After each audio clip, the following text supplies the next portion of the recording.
हरे कृष्णा। आज की कथा में आप सभी भक्तों का हार्दिक स्वागत है। भगवान श्री कृष्ण आपकी समस्त मनोकामनाओं को पूर्ण करें। एक गांव में एक बुढ़िया माई रहा करती थी। उसके 2 बेटे थे, 2 बहुएं थी। बुढ़िया माई भगवान श्री हरि विष्णु की परम भक्त थी। अपना सारा जीवन दान धर्म पुण्य कार्यों में लगाती थी, परंतु बुढ़िया माई कभी भी मंदिर और सत्संग में या फिर तीर्थ स्थानों पर नहीं जाती थी। एक बार गाँव में भागवत कथा हो रही थी तो बुढ़िया माई के बेटे ने कहा, माँ सारा दिन घर में ही रहती हैं, तो आप मंदिर में भागवत कथा सुनने क्यों नहीं जाती? बुढ़िया माई ने बेटे का मन रखने के लिए कह दिया कि आज चली जाऊंगी, परंतु गई नहीं। बुढ़िया माई का बेटा रोज पूछता, माँ आज गई थी भागवत सुनने, लेकिन बुढ़िया कहती कि नहीं, आज तो नहीं जा पाई, बहुत सारा काम था, कल चली जाऊंगी। और ऐसा करते करते भागवत कथा के 6 दिन निकल गए। बुढ़िया माई के बेटे ने कहा, माँ आज तो अंतिम दिन है कथा का, तो आज तो आपको कथा सुनने जाना ही पड़ेगा। सारा दिन घर का काम करती रही बुढ़िया, और बुढ़िया माई ने जाते जाते इतनी देर कर दी कि अंतिम दिन की भागवत कथा भी समाप्त हो गई। भगवान श्री हरि विष्णु सन्यासी का रूप धारण करके बुढ़िया माई के पास आए और बोले, बुढ़िया माई तुम कहाँ जा रही हो? बुढ़िया माई ने उत्तर दिया कि मैं तो जा रही हूँ भागवत कथा सुनने। तब सन्यासी रूपधारी भगवान श्री हरि विष्णु ने कहा कि अब इतनी देर से क्यों जा रही हो? वहाँ तो अब कथा समाप्त हो गई, अब वहाँ जाकर क्या करोगी? बुढ़िया माई ने कहा, अब घर से निकली हूँ तो जाकर ही आऊँगी। तब सन्यासी रूपधारी भगवान श्री हरि विष्णु ने कहा कि अब कथा समाप्त हो गई, भक्त लोग भी अपने अपने घर चले गए, तो अब तुम वहाँ से क्या लाओगी? तो बुढ़िया माई ने उत्तर दिया, कुछ नहीं मिला तो वहाँ से एक ईंट ही उठा कर ले आऊँगी। तो सन्यासी रूपधारी भगवान श्री हरि विष्णु बोले, तुम वहाँ से मिट्टी की एक ईंट लेकर आओगी तो इसके बदले मैं तुम्हें सोने की एक ईंट दे देता हूँ और तुम यहाँ से घर लौट जाओ। बुढ़िया माई ने झट से बात मान ली और सोने की ईंट लेकर घर की तरफ चल पड़ी और विचार करने लगी कि यदि ये ईंट मैं घर में लेकर जाऊंगी तो बेटे बहू झगड़ने लगेंगे, इसलिए घर के आंगन में बाहर ही बुढ़िया माई ने वो ईंट जमीन में गाड़ दी। परंतु अब तो उस बुढ़िया माई का सारा ध्यान उस ईंट में ही रहने लगा। खाने में, पीने में, घर के कोई भी काम करने में सदैव बुढ़िया माई अपना ध्यान सोने की ईंट पर ही लगाए रखती। धूप हो या छाँव, बारिश हो या आंधी, बुढ़िया माई का पूरा ध्यान घर के आंगन में उस ईंट के पास ही रहता था। अब तो बेटे और बहू ने पूछा, माँ पूरे दिन घर के आंगन में क्या करती रहती हो? बुढ़िया माई ने उत्तर दिया, कुछ नहीं बेटा, ऐसे ही बस आने जाने वाले लोगों को देखती रहती हूँ। एक दिन बुढ़िया माई मर गई। यमराज के दूत बुढ़िया माई को लेने के लिए आए और बुढ़िया माई को लेकर धर्मराज जी के पास पहुँचे और धर्मराज जी को सारी बात बतलाई गई। धर्मराज जी ने बुढ़िया माई को कुतिया की योनि दे दी। अब तो कुतिया सारा दिन उसी पेड़ के नीचे बैठी रहती। बुढ़िया माई की बहू ने कहा, इस कुतिया को यहाँ से भगाओ, नहीं तो ये तो बच्चों को काट जाएगी। तो उसके बेटे ने उसकी पीठ पर एक लकड़ी मारी और बुढ़िया माई मर गई। और अब की बार उस बुढ़िया को मिली सर्प की योनि, यानी कि बुढ़िया माई सांप बन गई। अब बुढ़िया माई उस आंगन से जाए ही ना, वहीं जहाँ पर उसने वो ईंट गाड़ रखी थी वहीं पर सारा दिन रहे। अब जब आंगन में सर्प देखा तो बेटे और बहू दोनों घबरा गए, इसी डर से कि कहीं वो काट न दे किसी को, बुढ़िया माई को मार दिया। फिर बुढ़िया माई मरकर धर्मराज जी के पास दोबारा पहुंची और अब की बार बुढ़िया माई कीड़ी का रूप धारण करके उसी आंगन में जहाँ पर ईंट था वहीं पर आ गई और उस आंगन में कीड़ी नगरा बना लिया। आंगन में कीड़ी नगरा हो गया। घर वाले बहुत परेशान हो गए, यहाँ तक कि घर वाले भोजन भी नहीं बना पाते थे। तब मन ही मन उन्होंने भगवान श्री हरि विष्णु का स्मरण किया।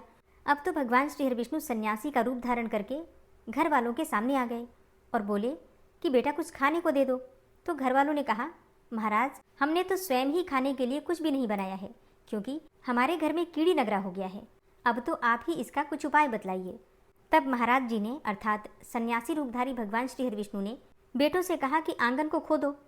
तब बेटों ने आंगन खुदवाया और सोने की ईंट निकाली और दोनों बेटों को दे दी और कहा, तुम तुम्हारी माँ के नाम से दान पुण्य करना, धर्मशाला बनवाना, स्कूल बनवाना, प्याऊ लगवाना, गौशाला में गाय के चारे खाने की व्यवस्था करना। परंतु दोनों बेटे आपस में झगड़ने लगे कि तू दान कर, तू दान कर। किसी ने भी बुढ़िया माई के नाम से कोई दान नहीं किया और कीड़ी नगरी वहाँ उसी स्वरूप में स्थापित रहा। कुछ दिन बाद सन्यासी फिर से वापस आया और बुढ़िया माई के बेटों ने भगवान स्वरूपधारी सन्यासी महाराज से कहा कि हमारी घर की हालत तो वैसी की वैसी है, कीड़ी नगरा तो वैसे का वैसा ही है। तब साधु रूपधारी भगवान सन्यासी महाराज ने कहा कि वह सोने की ईंट के टुकड़े लेकर आओ और उन्हें बेचकर उनसे जो भी धन मिले उसे तुम्हारी माँ के नाम से दान पुण्य करो। इस कीड़ी नगरा पर शक्कर और आटा डालो। तुम ऐसा करोगे तो तुम्हारी माँ को मोक्ष की प्राप्ति होगी और तुम्हारे घर से कीड़ी नगरा चला जाएगा। अब की बार उन्होंने सन्यासी महाराज की बात मानी और उस ईंट को बेचकर उससे जो भी धन मिला उसे अपनी माँ के नाम से दान पुण्य किया, शक्कर और आटा मिलाकर कीड़ी नगरा पर डाला। तो ऐसा करने से घर से उनके कीड़ी नगरा चला गया। जो व्यक्ति प्रतिदिन सुबह आटा और शक्कर कीड़ी नगरा पर डालता है वह सदैव पुत्रवान होता है, धनवान होता है और संपन्न रहता है और सुख और शांति से उसका जीवन यापन होता है। उसके घर में कभी भी कोई कष्ट नहीं आता है। उसका जीवन सदा सर्वदा आनंद से व्यतीत होता है। उसके परिवारजन उसे अत्यधिक स्नेह प्रदान करते हैं। अच्छा, कीड़ी नगरा अर्थात जहाँ पर चींटियाँ रहती हैं, चींटियों का बिल, ठीक है। कीड़ी नगरा प्रतिदिन सींचने से अर्थात चींटियों को प्रतिदिन आटा डालने से और कीड़ी नगरी की कहानी सुनने से, दान पुण्य करने से, धर्म कार्यों में रुचि लगाने से जीवन उत्तम हो जाता है। तो प्रेम से बोलिए भगवान श्री हरि विष्णु की जय। श्रुतदेव जी कहने लगे कि मेष की संक्रांति में वैशाख मास में प्रातःकाल स्नान करके मधुसूदन भगवान का पूजन करके जो इस मनोहर कथा को सुनते हैं वह सीधे विष्णुलोक को जाते हैं और जो दुर्बुद्धि होती हुई कथा को छोड़कर अन्य कामों में लग जाते हैं वे तो रौरव नरक में जाकर पिशाच योनि पाते हैं। यहाँ पर हम एक प्राचीन इतिहास कहते हैं जो पाप दूर करके पवित्र करने वाला है। प्राचीन काल में गोदावरी के किनारे ब्रह्मेश्वर क्षेत्र में ब्रह्मनिष्ठ बड़े परमहंस दुर्वासा ऋषि के 2 शिष्य रहते थे। वे सदा उपनिषद शास्त्रों में निष्ठावान थे। उन्हें किसी से कुछ अपेक्षा नहीं थी। भीख मांगकर जो कुछ भी मिलता था उसी को खाकर पर्वत की गुफा में रहते थे। ये दोनों तीनों लोक में सत्यनिष्ठ और तपोनिष्ठ नामों से विख्यात हुए। इनमें सत्यनिष्ठ तो सदा कर्मों को करता हुआ भगवान की कथा सुनने और सुनाने में तत्पर रहता था, परंतु पुण्य रूपी कथाओं की व्याख्या के सुनने सुनाने के समय संपूर्ण कर्मों को भी छोड़ देता था तथा कथा समाप्त होने पर अपने नित्य कर्म करता था। वह बिना कथा श्रवण किए अन्न ग्रहण नहीं करता था। अतएव जो मनुष्य ऐसी कथा सुनते हैं उनको जन्म के बंधन नहीं व्यापते और विष्णु भगवान में सच्ची भक्ति तथा स्नेह उत्पन्न होता है। आरती दूर हो जाती है और साधु महात्माओं में सुहृदयता उत्पन्न होती है। सत्व बुद्धि से वेद में मति उत्पन्न होती है। निरंजन निर्गुण ब्रह्म उनके हृदय में आकर विराजते हैं। परंतु जहाँ साधु महात्मा न हो, तुलसी न हो, विष्णु जी का मंदिर न हो, काला मृग न हो अथवा कथा न होती हो, वहाँ यदि साक्षात गंगा जी का किनारा भी हो तो त्याग देना चाहिए। वहाँ का मरा हुआ प्राणी 100 जन्मों तक कुकर योनि पाता है अथवा अंधता मिश्र नामक नरक में पड़ता है। ऐसा उपनिषद विचार कर वह मुनीश्वर सदा विष्णु की भक्ति और कथा श्रवण करने में ही तत्पर रहता था। मगर दूसरा जो तपोनिष्ठ था न तो जिह्वा से विष्णु कथा कहता था न कानों से सुनता था। तीर्थ स्नान करने जाता तो वहाँ पर होती हुई कथा भी तप में विघ्न न पड़ जाए इस डर से छोड़ देता था। श्रोता और वक्ता कोई भी उस कर्मनिष्ठ के निकट होकर गृह कार्य के लिए नहीं निकलता था। उस दुरात्मा ने दुर्बुद्धि से ऐसे ही समय बिताकर अपना शरीर छोड़ दिया। तब वह शमी के वृक्ष पर छिन्नकर्ण नाम का महाबलवान पिशाच हुआ। आश्रयहीन क्षुधा से व्याकुल होकर उसका कंठ, ओष्ठ और तालू सूख गए। ऐसे ही अत्यंत दुखी होकर अपने किए हुए कर्मों के ऊपर विचार करता हुआ वह उन्मत्त की तरह इधर उधर घूमता और भटकता रहा। इस प्रकार 10 सहस्त्र वर्ष बीत गए। उसे अपना कोई रक्षक दिखाई नहीं देता था। उस अकृतात्मा की देह पर पवन अग्नि के समान लगता था, जल कालाग्नि के तुल्य और पुष्प आदि विष के सदृश मालूम होते थे। इस प्रकार वह उस सुनसान वन में साधु संग तथा कथा से रहित स्थान में भटकता रहा। कदाचित दैव योग से सत्यनिष्ठ पैठीनसीपुरी से आया। मार्ग में उसने क्षुधा से अत्यंत पीड़ित और अत्यंत दुखी छिन्नकर्ण नामक पिशाच को देखा। उसे देखकर मुनीश्वर कहने लगे कि अब डर मत, तू कौन है, तेरी यह दशा कैसे हुई, अब से आगे तुझे दुख नहीं होगा। सत्यनिष्ठ के ऐसे आश्वासन देने पर छिन्नकर्ण अत्यंत व्याकुल होकर कहने लगा कि हे प्रभु, मैं दुर्वासा का शिष्य तपोनिष्ठ नाम का यति हूँ। मैं ब्रह्मेश्वर क्षेत्र का निवासी हूँ। कर्मों के लोप हो जाने के भय से अपनी दुर्बुद्धि के कारण महात्माओं द्वारा कही हुई विष्णु कथा का आदर नहीं किया। उसी कर्म के घोर परिणाम से मेरी मृत्यु हुई और छिन्नकर्ण नामक पिशाच बनकर दुख से अत्यंत व्याकुल हुआ हूँ। आज मेरा भाग्य फिर गया। आज मेरे ऊपर सब देवता, गुरु तथा साधु संतुष्ट हैं। हरि भगवान मेरे ऊपर प्रसन्न हैं जो आपके दर्शन हुए। इस प्रकार छिन्नकर्ण त्राही त्राही करता हुआ चरणों पर गिर पड़ा। तब महायशस्वी सत्यनिष्ठ ने उसे दोनों हाथों से उठाकर अपने सुकृत का पुण्य और वैशाख महात्म्य को क्षण भर सुनने का फल दिया, जिससे उसके पाप तत्काल दूर हो गए और पिशाच की योनि छोड़कर दिव्य देह धारण करके महामुनि की परिक्रमा करी और फिर प्रणाम करके दिव्य विमान में बैठकर विष्णुलोक को गया और सत्यनिष्ठ पैठीनसीपुरी को गया तथा बारंबार महात्म्य श्रवण की चिंता करने लगा। श्रुतदेव जी बोले कि जहाँ शुभ फल देने वाली, सब लोगों के पाप दूर करने वाली विष्णु भगवान की कथा होती है, वहाँ सब तीर्थ और अनेकों क्षेत्र आ जाते हैं। तथा वहाँ के निवासियों को मुक्ति प्राप्त होती है, इसमें कोई संदेह नहीं है। हरे कृष्णा। आज की कथा का यहीं पर समापन करती हूँ। इसके आगे का अध्याय आप सुनेंगे कल की कथा में। पुलस्त्य जी कहते हैं कि हे भीष्म, इसके बाद एक दिन व्यास जी के शिष्य महामुनि संजय ने अपने गुरुदेव को प्रणाम करके प्रश्न किया। संजय ने पूछा, हे गुरुदेव, आप मुझे देवताओं के पूजन का सुनिश्चित क्रम बतलाइए। प्रतिदिन की पूजा में सबसे पहले किसका पूजन करना चाहिए? व्यास जी बोले, हे संजय, विघ्नों को दूर करने के लिए सर्वप्रथम गणेश जी की पूजा करनी चाहिए। पार्वती देवी ने पूर्व काल में भगवान शंकर जी के संयोग से स्कंद अर्थात कार्तिकेय और गणेश नाम के 2 पुत्रों को जन्म दिया। उन दोनों को देखकर देवताओं को पार्वती जी पर बड़ी श्रद्धा हुई और उन्होंने अमृत से तैयार किया हुआ एक दिव्य मोदक अर्थात लड्डू पार्वती जी के हाथ में दिया। मोदक देखकर दोनों बालक माता से मांगने लगे। तब पार्वती देवी विस्मित होकर पुत्रों से बोली, देखो, मैं पहले इसके गुणों का वर्णन करती हूँ, तुम दोनों सावधान होकर सुनो। इस मोदक के सूंघने मात्र से अमृतत्व प्राप्त होता है। जो इसे सूंघता या खाता है वह संपूर्ण शास्त्रों का मर्मज्ञ, सब तंत्रों में प्रवीण, लेखक, चित्रकार, विद्वान, ज्ञान विज्ञान के तत्व को जानने वाला और सर्वज्ञ होता है। इसमें तनिक भी संदेह नहीं है। हे पुत्रों, तुम में से जो धर्माचरण के द्वारा श्रेष्ठता प्राप्त करके आएगा उसी को मैं यह मोदक दूंगी। तुम्हारे पिता की भी यही सम्मति है। माता के मुख से ऐसी बातें सुनकर परम चतुर स्कंद मयूर पर आरूढ़ होकर तुरंत ही त्रिलोकी के तीर्थों की यात्रा के लिए चल दिए। उन्होंने मुहूर्त भर में सब तीर्थों में स्नान कर लिया। इधर लंबोदरधारी गणेश जी स्कंद से भी बढ़कर बुद्धिमान निकले। वे माता पिता की परिक्रमा करके बड़ी प्रसन्नता के साथ पिताजी के सम्मुख खड़े हो गए। फिर स्कंद भी आकर पिता के सामने खड़े हुए और बोले, मुझे मोदक दीजिए। तब पार्वती देवी जी ने दोनों पुत्रों की ओर देखकर कहा, समस्त तीर्थों में किया हुआ स्नान, संपूर्ण देवताओं को किया हुआ नमस्कार, सब यज्ञों का अनुष्ठान तथा सब प्रकार के व्रत, मंत्र, योग और संयम का पालन, ये सभी साधन माता पिता के पूजन के 16वें अंश के बराबर भी नहीं हो सकते। इसलिए यह गणेश सैकड़ों पुत्रों और सैकड़ों गणों से भी बढ़कर है। अतः देवताओं का बनाया हुआ यह मोदक मैं गणेश को ही अर्पण करती हूँ। माता पिता की भक्ति के कारण ही इसके प्रत्येक यज्ञ में सबसे पहले पूजा होगी। महादेव जी बोले, इस गणेश के ही अग्र पूजन से संपूर्ण देवता प्रसन्न हो। व्यास जी आगे कहते हैं, अतः द्विज को उचित है कि वह सबसे पहले गणेश जी का ही पूजन करें। ऐसा करने से उन यज्ञों का फल कोटि कोटि गुना अधिक होगा।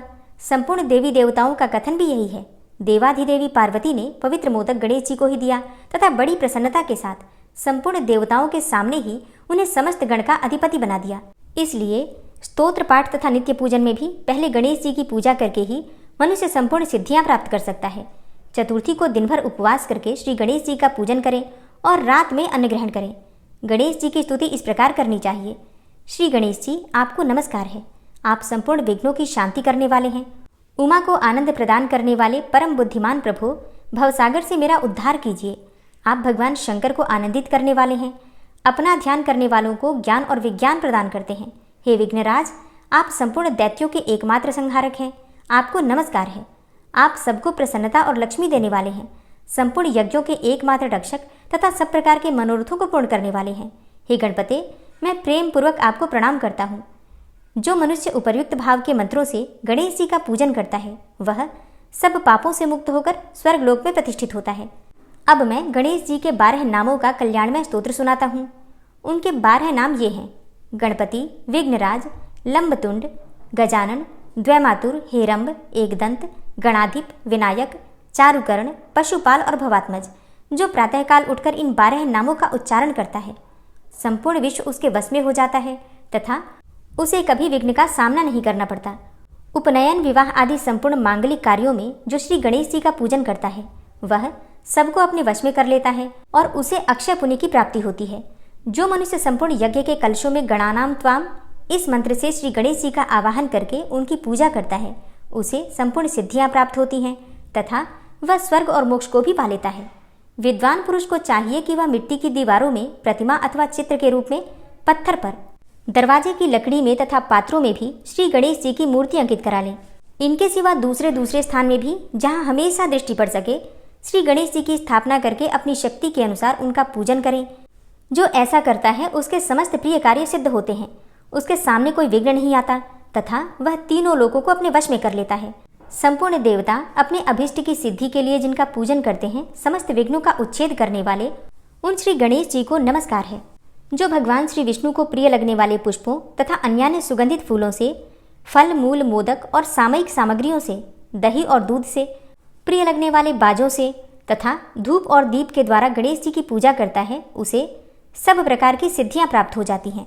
संजय ने पूछा, हे ब्रह्मन, सात्विक पुरुष मनुष्यों में असुर आदि के लक्षणों को कैसे जान सकते हैं? हे नाथ, मेरे इस संशय को दूर कीजिए। तब व्यास जी बोले, द्विजों तथा अन्य जातियों में अपने पूर्वकृत पाप के अनुरूप असुर, राक्षस और प्रेत भी जन्म ग्रहण करते हैं, किंतु वे अपना स्वभाव नहीं छोड़ते। मनुष्यों में जो असुर जन्मते हैं वे सदा ही लड़ाई झगड़ा करने को उत्सुक रहते हैं। जो मायावी, दुराचारी और क्रूर हों, उन्हें इस पृथ्वी पर राक्षस ही समझना चाहिए। इसके विपरीत एक भी बुद्धिमान एवं सुयोग्य पुत्र हो तो उसके द्वारा समूचे कुल की रक्षा होती है। एक भी वैष्णव पुत्र अपने कुल की अनेकों पीढ़ियों का उद्धार कर देता है। जो पुण्य तीर्थों और मुक्ति क्षेत्र में ज्ञान पूर्वक मृत्यु को प्राप्त होते हैं वे संसार सागर से तर जाते हैं, और जो ब्रह्म ज्ञानी होते हैं वे स्वयं तो तरते ही हैं, दूसरों को भी तार देते हैं। एक पतिव्रता स्त्री अपने कुल की अनेकों पीढ़ियों का उद्धार कर देती है। इसी प्रकार द्विज और देवताओं के पूजन में तत्पर रहने वाला धर्मात्मा जितेंद्रिय पुरुष भी अपने कुल का उद्धार करता है। कलयुग के अंत में जब शहर और गांवों में धर्म का नाश हो जाता है, तब एक ही धर्मात्मा पुरुष समस्त पुर, ग्राम, जन समुदाय और कुल की रक्षा करता है। जो मनुष्य अपवित्र एवं दुर्गंध युक्त पदार्थों के भक्षण में आनंद मानता है, बराबर पाप करता है और रात में घूम घूम कर चोरी करता है, उसे विद्वान पुरुषों को वंचक समझना चाहिए। जो संपूर्ण कर्तव्य कार्यों से अनभिज्ञ तथा सब प्रकार के कर्मों से अपरिचित है, जिसे समयोचित सदाचार का ज्ञान नहीं है, वह मूर्ख वास्तव में पशु ही है। जो हिंसक, सजातीय पुरुषों को उद्वेचित करने वाला, कलह प्रिय, कायर और उच्छिष्ट भोजन का प्रेमी है, वह मनुष्य कुत्ता कहा गया है। जो स्वभाव से ही चंचल, भोजन के लिए सदा लालायित रहने वाला, कूद कूद कर चलने वाला और जंगल में रहने का प्रेमी है, उस मनुष्य को इस पृथ्वी पर बंदर समझना चाहिए। जो वाणी और बुद्धि द्वारा अपने कुटुंबियों तथा दूसरे लोगों की भी चुगली करता है और सबके लिए उद्वेगजनक होता है, ऐसा पुरुष सर्प के समान माना गया है।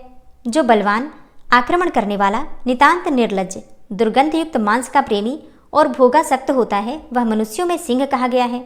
उसकी आवाज सुनते ही दूसरे भेड़िए आदि की श्रेणी में गिने जाने वाले लोग भयभीत और दुखी हो जाते हैं। जिनकी दृष्टि दूर तक नहीं जाती, ऐसे लोग हाथी माने जाते हैं। इसी क्रम से मनुष्यों में अन्य पशुओं का भी विवेक कर लेना चाहिए। अब हम नर रूप में स्थित देवताओं का लक्षण बतलाते हैं।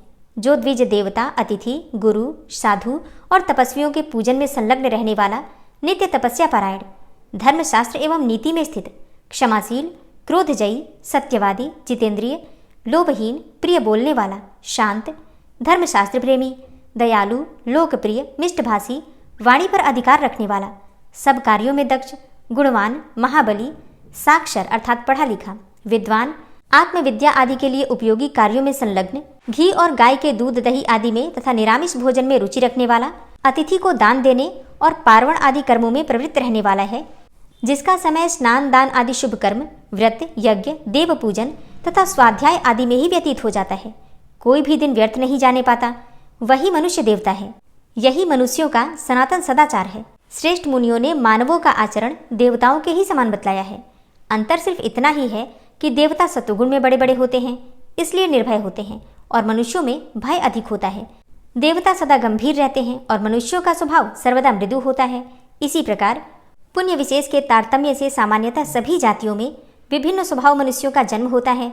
उनके प्रिय अप्रिय पदार्थों को जानकर पुण्य पाप तथा गुण अवगुण का निश्चय करना चाहिए। मनुष्यों में यदि पति पत्नी के अंदर जन्मगत संस्कारों का भेद हो तो उन्हें तनिक भी सुख नहीं मिलता। सालोक्य आदि मुक्ति की स्थिति में रहना पड़े अथवा नरक में। सजातीय संस्कार वालों में ही परस्पर प्रेम होता है। शुभ कार्य में संलग्न रहने वाले पुण्यात्मा मनुष्यों को अत्यंत पुण्य के कारण दीर्घायु की प्राप्ति होती है, तथा जो दैत्य आदि की श्रेणी में गिने जाने वाले पापात्मा मनुष्य हैं, उनकी मृत्यु जल्दी होती है। सत्य युग में देव जाति के मनुष्य ही इस पृथ्वी पर उत्पन्न हुए थे, दैत्य अथवा अन्य जाति के नहीं। त्रेता में 1/4, द्वापर में आधा तथा कलयुग की संध्या में समूचा भूमंडल दैत्य आदि से व्याप्त हो जाता है। देवता और असुर जाति के मनुष्यों का समान संख्या में जन्म होने के कारण ही महाभारत का युद्ध छिड़ने वाला है। दुर्योधन के योद्धा और सेना आदि जितने भी सहायक हैं, वे दैत्य आदि ही हैं, और कर्ण आदि वीर सूर्य आदि के अंश से उत्पन्न हुए हैं। गंगानंदन भीष्म वसुओं में प्रधान हैं। आचार्य द्रोण देवमुनि बृहस्पति के अंश से प्रकट हुए हैं, और नंद नंदन श्री कृष्ण के रूप में साक्षात भगवान श्री विष्णु हैं। विदुर साक्षात धर्म है। गांधारी, द्रौपदी और कुंती इनके स्वरूप में देवियां ही धरातल पर अवतीर्ण हुई हैं। जो मनुष्य जितेंद्रिय, दुर्गुणों से मुक्त तथा नीति शास्त्र के तत्व को जानने वाला है और ऐसे ही नाना प्रकार के उत्तम गुणों से संतुष्ट दिखाई देता है, वह देव स्वरूप है। स्वर्ग का निवासी हो या मनुष्य लोक का, जो पुराण और तंत्र में बताए हुए पुण्य कर्म का स्वयं आचरण करता है, वही इस पृथ्वी का उद्धार करने में समर्थ है। जो शिव, विष्णु, शक्ति, सूर्य और गणेश का उपासक है, वह समस्त पितरों को तार कर इस पृथ्वी का उद्धार करने में समर्थ है। विशेषतः जो वैष्णव को देखकर प्रसन्न होता है और उसकी पूजा करता है, वह सब पापों से मुक्त होकर इस भूतल का उद्धार कर सकता है। जो ब्राह्मण, यज्ञ, याजन आदि 6 कर्मों में संलग्न, सब प्रकार के यज्ञों में प्रवृत्त रहने वाला और सदा धार्मिक उपाख्यान सुनाने का प्रेमी है, वह भी इस पृथ्वी का उद्धार करने में समर्थ है। जो लोग विश्वासघाती, कृतघ्न, व्रत का उल्लंघन करने वाले तथा ब्राह्मण और देवताओं के द्वेषी हैं, वे मनुष्य इस पृथ्वी का नाश कर डालते हैं। जो माता पिता, स्त्री, गुरुजन और बालकों का पोषण नहीं करते, देवता, ब्राह्मण और राजाओं का धन हर लेते हैं तथा जो मोक्ष शास्त्र में श्रद्धा नहीं रखते, वे मनुष्य भी इस पृथ्वी का नाश करते हैं। जो पापी मदिरा पीने और जुआ खेलने में आसक्त रहते हैं और पाखंडियों तथा पतितों से वार्तालाप करते हैं, जो महापातकी और अतिपातकी हैं और जिनके द्वारा बहुत से जीव जंतु मारे जाते हैं, वे लोग इस पृथ्वी का विनाश करने वाले हैं।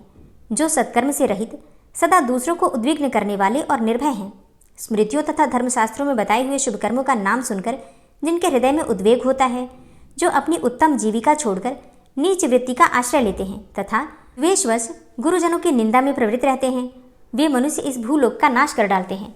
जो दाता को दान देने से रोकते हैं और पाप कर्म की ओर प्रेरित करते हैं तथा जो दीनों और अनाथों को पीड़ा पहुंचाते हैं, वे लोग इस भूतल का सत्यानाश करते हैं। ये तथा और भी बहुत से पापी मनुष्य हैं, जो दूसरे लोगों को पापों में ढकेल कर इस पृथ्वी का सर्वनाश करते हैं। जो मानव इस प्रसंग को सुनता है, उसे इस भूतल पर दुर्गति, दुख, दुर्भाग्य और दीनता का सामना नहीं करना पड़ता। उसका दैत्य आदि के कुल में जन्म नहीं होता तथा वह स्वर्ग लोक में शाश्वत सुख का उपभोग करता है। वैशंपायन जी ने पूछा, हे विप्रवर, आकाश में प्रतिदिन जिसका उदय होता है, वह कौन है? इसका क्या प्रभाव है तथा इस किरणों के स्वामी का प्रादुर्भाव कहाँ से हुआ है?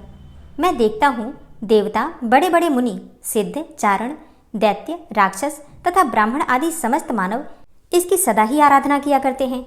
व्यास जी बोले, वैशंपायन, यह ब्रह्म के स्वरूप से प्रकट हुआ ब्रह्म का ही उत्कृष्ट तेज है। इसे साक्षात ब्रह्ममय समझो। यह धर्म, अर्थ, काम और मोक्ष, इन चारों पुरुषार्थों को देने वाला है। निर्मल किरणों से सुशोभित यह तेज का पुंज पहले अत्यंत प्रचंड और दुस्सह था। इसे देखकर इसकी प्रखर रश्मियों से पीड़ित होकर सब लोग इधर उधर भागकर छिपने लगे। चारों ओर के समुद्र, समस्त बड़ी बड़ी नदियां और नद आदि सूखने लगे। उनमें रहने वाले प्राणी मृत्यु के ग्रास बनने लगे। मानव समुदाय भी शोक से आतुर हो उठा। यह देखकर इंद्र आदि देवता ब्रह्मा जी के पास गए और उनसे यह सारा हाल कह सुनाया। तब ब्रह्मा जी ने देवताओं से कहा, हे देवगण, यह तेज आदि ब्रह्म के स्वरूप से जल में प्रकट हुआ है। यह तेजोमय पुरुष उस ब्रह्म के ही समान है। इसमें और आदि ब्रह्म में तुम अंतर न समझना। ब्रह्मा से लेकर कीट पर्यंत चराचर प्राणियों सहित समूची त्रिलोकी में इसी की सत्ता है। ये सूर्यदेव सत्वमय है। इनके द्वारा चराचर जगत का पालन होता है। देवता, जरायुज, अंडज, स्वदेज और उद्भिज, ये जितने भी प्राणी हैं, सबकी रक्षा सूर्य से ही होती है। इन सूर्य देवता के प्रभाव का हम पूरा वर्णन नहीं कर सकते। इन्होंने ही लोगों का उत्पादन और पालन किया है। सबके रक्षक होने के कारण इनकी समानता करने वाला दूसरा कोई नहीं है। पौ फटने पर इनका दर्शन करने से राशि राशि पाप विलीन हो जाते हैं। द्विज आदि सभी मनुष्य इन सूर्यदेव की आराधना करके मोक्ष पा लेते हैं। संध्योपासन के समय ब्रह्मवेत्ता ब्राह्मण अपनी भुजाएं ऊपर उठाए इन्हीं सूर्यदेव का उपस्थान करते हैं और इसके फल स्वरूप समस्त देवताओं द्वारा पूजित होते हैं। सूर्यदेव के ही मंडल में रहने वाली संध्या रूपिणी देवी की उपासना करके संपूर्ण द्विज स्वर्ग और मोक्ष प्राप्त करते हैं। इस भूतल पर जो पतित और जूठन खाने वाले मनुष्य हैं, वे भी भगवान सूर्य की किरणों के स्पर्श से पवित्र हो जाते हैं। संध्या काल में सूर्य की उपासना करने मात्र से द्विज सारे पापों से शुद्ध हो जाता है। जो मनुष्य चांडाल, गोघाती अर्थात कसाई, पतित, कोड़ी, महापातकी और उपपातकी के दिख जाने पर भगवान सूर्य का दर्शन करते हैं, वे भारी से भारी पापों से मुक्त होकर पवित्र हो जाते हैं। सूर्य की उपासना करने मात्र से मनुष्य को सब रोगों से छुटकारा मिल जाता है। जो सूर्य की उपासना करते हैं, वे इहलोक और परलोक में भी अंधे, दरिद्र, दुखी और शोकग्रस्त नहीं होते। श्री विष्णु और शिव आदि देवताओं के दर्शन सब लोगों को नहीं होते। ध्यान में ही उनके स्वरूप का साक्षात्कार किया जाता है, किंतु भगवान सूर्य प्रत्यक्ष देवता माने गए हैं। देवता बोले, हे ब्रह्मन, सूर्य देवता को प्रसन्न करने के लिए आराधना, उपासना तथा पूजा तो दूर रहे, इनका दर्शन ही प्रलय काल की आग के समान है। भूतल के मनुष्य आदि संपूर्ण प्राणी इनके तेज के प्रभाव से मृत्यु को प्राप्त हो गए। समुद्र आदि जलाशय नष्ट हो गए। हम लोगों से भी इनका तेज सहन नहीं होता, फिर दूसरे लोग कैसे सह सकते हैं? इसलिए आप ही ऐसी कृपा करें जिससे हम लोग भगवान सूर्य का पूजन कर सकें, सब मनुष्य भक्तिपूर्वक सूर्यदेव की आराधना कर सकें। इसके लिए आप ही कोई उपाय करें। व्यास जी कहते हैं कि देवताओं के वचन सुनकर ब्रह्मा जी ग्रहों के स्वामी भगवान सूर्य के पास गए और संपूर्ण जगत का हित करने के लिए उनकी स्तुति करने लगे। ब्रह्मा जी बोले, हे देव, तुम संपूर्ण संसार के नेत्र स्वरूप और निरामय हो। तुम साक्षात ब्रह्म रूप हो। तुम्हारी ओर देखना कठिन है। तुम प्रलय काल की अग्नि के समान तेजस्वी हो। संपूर्ण देवताओं के भीतर तुम्हारी ही स्थिति है। तुम्हारे श्री विग्रह में वायु के सखा अग्नि निरंतर विराजमान रहते हैं। तुम्ही से अन्न आदि का पाचन तथा जीवन की रक्षा होती है। हे देव, तुम्ही से उत्पत्ति और प्रलय होते हैं। एकमात्र तुम्ही संपूर्ण भुवनों के स्वामी हो। तुम्हारे बिना समस्त संसार का जीवन एक दिन भी नहीं रह सकता। तुम्ही संपूर्ण लोकों के प्रभु तथा चराचर प्राणियों के रक्षक, पिता और माता हो। तुम्हारी ही कृपा से यह जगत टिका हुआ है। हे भगवान, संपूर्ण देवताओं में तुम्हारी समानता करने वाला कोई नहीं है। शरीर के भीतर, बाहर तथा समस्त विश्व में सर्वत्र तुम्हारी ही सत्ता है। तुमने ही इस जगत को धारण कर रखा है। तुम ही रूप और गंध आदि उत्पन्न करने वाले हो। रसों में जो स्वाद है वो तुम्ही से आया है। इस प्रकार तुम ही संपूर्ण जगत के ईश्वर और सबकी रक्षा करने वाले सूर्य हो। हे प्रभु, तीर्थों, पुण्य क्षेत्रों, यज्ञों और जगत के एकमात्र कारण तुम ही हो। तुम परम पवित्र, सबके साक्षी और गुणों के धाम हो। सर्वज्ञ, सबके कर्ता, संहारक, रक्षक, अंधकार, कीचड़ और रोगों का नाश करने वाले तथा दरिद्रता के दुखों का निवारण करने वाले भी तुम ही हो। इस लोक तथा परलोक में सबसे श्रेष्ठ बंधु एवं सब कुछ जानने और देखने वाले भी तुम ही हो। तुम्हारे सिवा दूसरा कोई ऐसा नहीं है जो सब लोगों का उपकारक हो। तब आदित्य ने कहा, हे महाप्राज्ञ पितामह, आप विश्व के स्वामी तथा सृष्टा हैं। शीघ्र ही अपना मनोरथ बताइए, मैं उसे पूर्ण करूंगा। ब्रह्मा जी बोले, हे सुरेश्वर, तुम्हारी किरणें अत्यंत प्रखर हैं। लोगों के लिए वे अत्यंत दुस्सह हो गई हैं। अतः जिस प्रकार उनमें कुछ मृदुता आ सके वही उपाय करो। आदित्य ने कहा, प्रभु, वास्तव में मेरी कोटि कोटि किरणें संसार का विनाश करने वाली ही हैं। अतः आप किसी युक्ति के द्वारा इन्हें खराद कर कम कर दें। तब ब्रह्मा जी ने सूर्य के कहने पर विश्वकर्मा को बुलाया और वज्र की सान बनवाकर उसी के ऊपर प्रलय काल के समान तेजस्वी सूर्य को आरोपित करके उनके प्रचंड तेज को छांट दिया। उस छटे हुए तेज से ही भगवान श्री विष्णु का सुदर्शन चक्र बनाया गया। अमोघ यमदंड, शंकर जी का त्रिशूल, काल का खड्ग, कार्तिकेय को आनंद प्रदान करने वाली शक्ति तथा भगवती दुर्गा के विचित्र शूल का भी उसी तेज से निर्माण हुआ है। ब्रह्मा जी की आज्ञा से विश्वकर्मा ने उन सब अस्त्रों को फुर्ती से तैयार किया था। सूर्यदेव की 1000 किरणें ही शेष रह गईं, बाकी सब छांट दी गईं। ब्रह्मा जी के बताए हुए उपाय के अनुसार ही ऐसा किया गया। कश्यप मुनि के अंश और अदिति के गर्भ से उत्पन्न होने के कारण सूर्य आदित्य के नाम से प्रसिद्ध हुए। भगवान सूर्य विश्व की अंतिम सीमा तक विचरते और मेरुगिरी के शिखरों पर भ्रमण करते रहते हैं। ये दिन रात इस पृथ्वी से लाख योजन ऊपर रहते हैं। विधाता की प्रेरणा से चंद्रमा आदि ग्रह भी वहीं विचरण करते हैं। सूर्य 12 स्वरूप धारण करके 12 महीनों में 12 राशियों में संक्रमण करते रहते हैं। उनके संक्रमण से ही संक्रांति होती है, जिसको प्रायः सभी लोग जानते हैं। हे मुने, संक्रांतियों में पुण्य कर्म करने से लोगों को जो फल मिलता है वह सब हम बतलाते हैं, तुम ध्यानपूर्वक सुनो। धनु, मिथुन, मीन और कन्या राशि की संक्रांति को षडशीति कहते हैं तथा वृष, वृश्चिक, कुंभ और सिंह राशि पर जो सूर्य की संक्रांति होती है उसका नाम विष्णुपदी है। षडशीति नाम की संक्रांति में किए हुए पुण्य कर्म का फल 86,000 गुना, विष्णुपदी में लाख गुना और उत्तरायण या दक्षिणायन आरंभ होने के दिन कोटि कोटि गुना अधिक होता है। दोनों अयनों के दिन जो कर्म किया जाता है अर्थात दक्षिणायन और उत्तरायण, जिस दिन प्रारंभ होता है या जिस दिन समाप्त होता है उस दिन जो भी कर्म किया जाता है वह अक्षय हो जाता है। मकर संक्रांति में सूर्योदय के पहले स्नान करना चाहिए। इससे 10,000 गोदान का फल प्राप्त होता है। उस समय किया हुआ तर्पण, दान और देव पूजन अक्षय होता है। विष्णुपदी नामक संक्रांति में भी किए हुए दान को अक्षय ही बताया गया है। दाता को प्रत्येक जन्म में उत्तम निधि की प्राप्ति होती है। शीतकाल में रुईदार वस्त्र दान करने से शरीर में कभी दुख नहीं होता। तुला दान और शैया दान दोनों का ही फल अक्षय हो जाता है। माघ मास की कृष्ण पक्ष की अमावस्या को सूर्योदय के पहले जो तिल और जल से पितरों का तर्पण करता है वह स्वर्ग में अक्षय सुख भोगता है। जो अमावस्या के दिन सुवर्ण जटित सींग और मणि के समान कांति वाली शुभ लक्षणा गौ को उसके खुरों में चांदी मढ़ाकर कांसे के बने हुए दुग्धपात्र सहित श्रेष्ठ ब्राह्मण के लिए दान करता है, वह चक्रवर्ती राजा होता है। जो इस तिथि को तिल की गाय बनाकर उसे सब सामग्रियों सहित दान करता है, वह 7 जन्म के पापों से मुक्त होकर स्वर्गलोक में अक्षय सुख का भागी होता है। ब्राह्मण को भोजन के योग्य अन्न देने से भी अक्षय स्वर्ग की प्राप्ति होती है। जो उत्तम ब्राह्मण को अनाज, वस्त्र, घर आदि का दान करता है उसे लक्ष्मी कभी नहीं छोड़ती। माघ मास के शुक्ल पक्ष की तृतीया तिथि को मनवंतर तिथि कहते हैं। उस दिन जो कुछ दान किया जाता है वह सब अक्षय बताया गया है। अतः दान और सत्पुरुषों का पूजन ये परलोक में अनंत फल देने वाले होते हैं। हरे कृष्णा। आज की कथा का यहीं पर समापन करती हूँ। उम्मीद करती हूँ आज की कथा आपको जरूर पसंद आई होगी।